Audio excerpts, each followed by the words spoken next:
Karibu Februari, karibu mwezi wa familia. Mpendwa mtazamaji, karibu katika mwezi huu maalum uliotengwa na kanisa ili kutafakari kwa kina juu ya zawadi ya familia katika mpango wa Mungu. Ungana nami Sister Filimina Evodius Daniel kutoka shirika la Moyo Safi wa Bikira Maria Ben Maria ili tuweze kutafakari pamoja, na ikiwa leo tutatafakari mada inayosema wazazi ni walinzi wa imani na maadili ndani ya familia. Labda tujiulize swali hili muhimu. Familia ni nini? Familia ni kanisa la kwanza. Familia ni shule ya kwanza. Kabla mtoto hajakutana na dunia pana, kanisa, shuleni au jamii hukutana kwanza na familia yake. Ndani ya familia ndipo mbegu za imani hupandwa, maadili hujengwa na mwelekeo wa maisha huundwa. Mpendwa mtazamaji, familia ni shule ya kwanza ya maisha na imani. Kabla mtoto hajafika kanisani, shuleni au kwenye jamii pana, hukutana kwanza na wazazi wake. Ndani ya nyumba ndipo mtoto hujifunza kumpenda Mungu, kuheshimu watu na kuelewa maana ya haki na wajibu. Wazazi wamepewa jukumu la kipekee na Mungu kuwa walinzi wa imani na maadili ndani ya familia. Hili si jukumu la hiari, bali ni wito wa moja kwa moja kutoka kwa Mungu mwenyewe. Mpendwa mtazamaji, neno la Mungu linasema, maneno haya ninayokuamuru leo hayatatoka kinywani mwako, uwafundishe watoto wako kwa bidii. Kumbukumbu la Torati sura ya 6 aya 6 hadi ya 7. Hapa tunaona wazi kuwa imani haipaswi kuwa jambo la pembeni katika familia, bali liwe katikati ya maisha ya kila siku. Malezi ya imani hayafanyiki kwa maneno tu, bali zaidi kwa mfano wa maisha ya wazazi. Watoto huiga kile wanachokiona katika kile wanachoambiwa. Mpendwa mtazamaji, katika dunia ya leo wazazi wanakabiliwa na changamoto nyingi: mitandao ya kijamii, mabadiliko ya maadili, shinikizo la kiuchumi na kupungua kwa muda wa pamoja katika familia. Hali hizi zinaweza kudhoofisha malezi ya kiroho ikiwa wazazi hawakuwa makini. Mtakatifu Yohane Paulo wa Pili alisisitiza akisema, familia ni kanisa la nyumbani, mahali ambapo imani huishi na kukua. Ikiwa familia haitaimarishwa kiroho, basi kizazi kinachokuwa kitapoteza mwelekeo wa kweli wa maisha. Mpendwa mtazamaji, wazazi wanaitwa kuwa walinzi wa maadili kwa kulinda mazingira ya nyumbani, mazingira ya familia yanayopaswa kuwa sala, heshima, msamaha na upendo. Mtoto aliyekulia katika nyumba yenye matusi, ugomvi na dharau hupata picha potofu ya maisha na ya Mungu.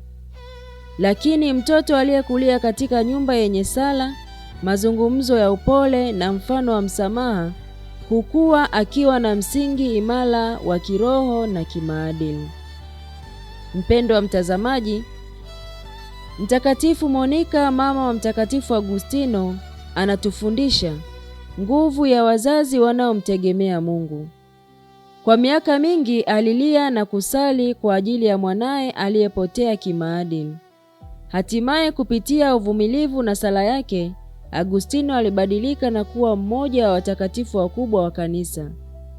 Hii inadhihirisha kuwa mzazi anayesali na kumwamini Mungu huwa hafanyi kazi bure, bali matokeo huonekana hata kama si mara moja.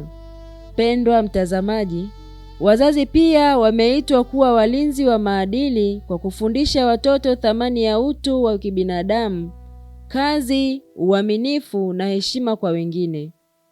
Maadili haya hayawezi kufundishwa kwa nadharia tu, bali kwa maisha halisi.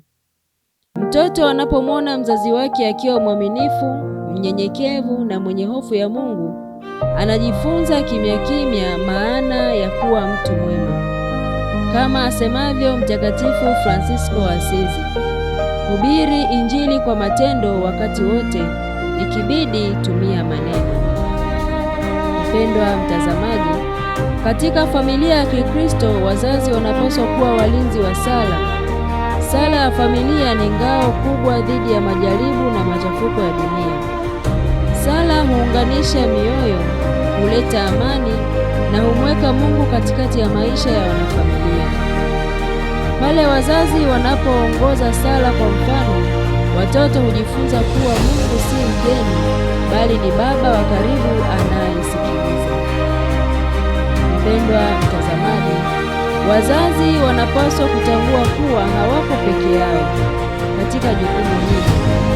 Mungu aliyewapa watoto ndiye anayewapa pia neema ya kuwalea. Hata katika udhaifu na makosa, neema ya Mungu hutosha. Waraka wa pili wa Mtume Paulo kwa Wakorintho sura ya 12 aya ya 9. Neema yangu ya kutosha, maana uwezo wangu hutimilika katika udhaifu. Wazazi wanapomtegemea Mungu kwa unyenyekevu, familia zao zinakuwa nuru kwa watoto na kwa jamii nzima.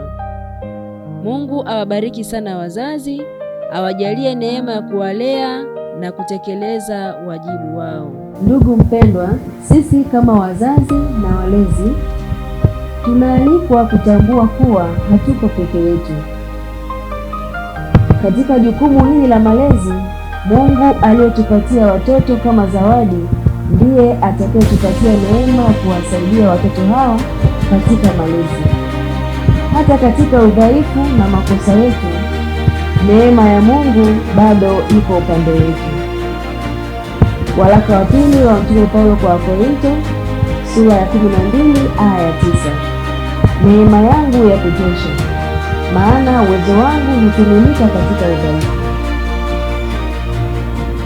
Wazazi wanaomtegemea Mungu kwa unyenyekevu na familia zao zitakuwa nuru kwa watoto na kwa jamii nzima. Hivyo mwezi huu ni maalum sana kwetu wazazi na walezi, tupate nafasi ya kutafakari juu ya malezi kwa watoto na zaidi namna njema ya kuwasaidia watoto hao ili Mungu mwenyewe aweze kukamilisha nia njema anazotarajia katika watoto hao. Tumsifu Yesu Kristo.